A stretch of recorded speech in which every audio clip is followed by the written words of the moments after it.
Agriculture machine vice చైర్మన్గా మర్రెడ్డి శ్రీనివాసరెడ్డి పదవి బాధ్యతలు చేపట్టారు. ఈ కార్యక్రమంలో మంత్రులు నిమ్మల రామనాయుడు, కొల్లు రవీంద్ర, నాదెండ్ల మనోహర్, సవిత పాల్గొన్నారు. తనని నమ్మి ఈ పదవి అప్పజెపిన సీఎం చంద్రబాబుకు మర్రెడ్డి శ్రీనివాసరెడ్డి ధన్యవాదాలు తెలిపారు. రైతుల గెలిపే లక్ష్యంగా నిరంతరం శ్రమిస్తామని వెల్లడించారు.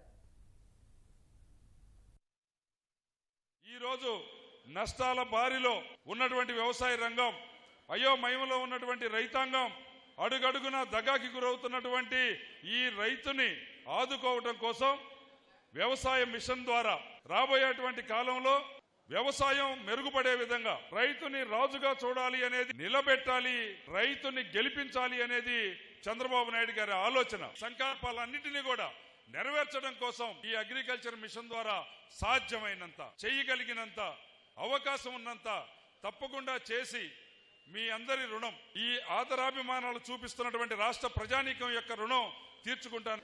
5 సంవత్సరాలు వ్యవసాయదారుల సమస్యలపైన రాష్ట్రం అంతా కూడా సందర్శించి ఎక్కడ ఏ సమస్య ఉన్నా రైతుల పక్షాన పోరాటాలు చేసినటువంటి వ్యక్తి శ్రీనివాసరెడ్డి గారు. తెలుగుదేశం పార్టీ చరిత్రలో ఎవరైతే నిజంగా కష్టపడ్డారో వాళ్ళకి వాళ్ళ పదవులు వస్తున్నాయి అనే విషయాన్ని ఈ సందర్భంగా తెలియజేస్తా ఉన్నా. దానికి నిదర్శనమే ఇవాళ శ్రీనివాసరెడ్డి గారికి అవకాశం రావడం. ప్రధానంగా వాళ్ళ ఆక్వా రంగం చూసుకున్నా, వ్యవసాయ రంగం చూసుకున్నా, హార్టికల్చర్ చూసుకున్నా చాలా సమస్యలను ఎదుర్కొంటా ఉన్నాయి.